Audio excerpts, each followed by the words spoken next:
It's unfair for us as the victims that just nothing has happened. No one's been held accountable for anything as of now.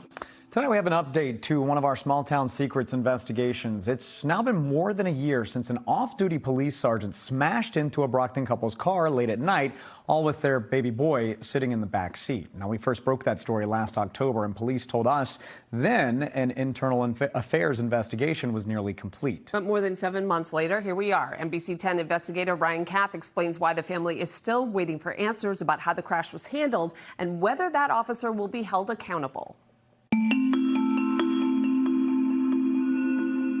Whether I'm waking up and I'm thinking about it, or I'm driving to work and at every red light, I'm looking behind me, replaying the moments. Just every day it's on my mind, and it has been since the day it happened. Jessica Nash talking about the early morning hours of May 19th, when she picked up fiancé Damian Dorsey from his warehouse job and headed home to Brockton.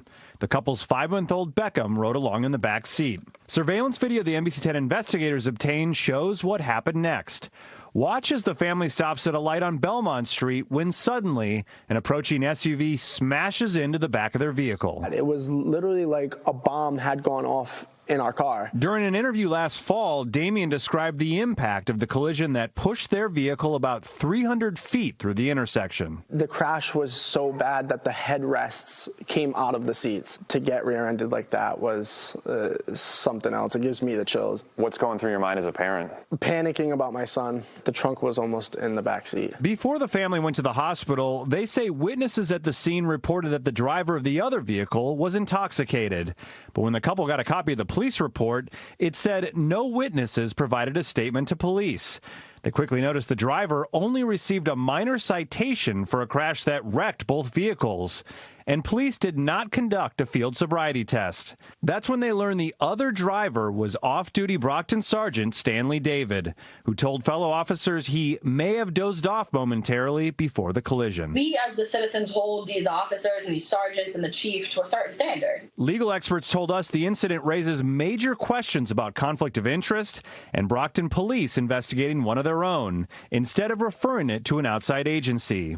Meantime, an internal affairs probe into the crash has dragged on week after week. You'd think that it would be a priority to give us, the victim, some closure from this, but it just seems like it's kind of gone under the rug. At one point this year, Jessica wrote almost daily emails to Chief Brenda Perez, asking for an update to the investigation and getting no response. When we reached out last week with questions, the only answer we received from the department was the matter is still under investigation. We're just sitting around kind of with our hands tied, just waiting for someone to tell us something. And it's just mentally draining. I don't see how something that seems so black and white to us of what happened takes so long for her to come to some sort of resolution. I don't understand what the holdup could be.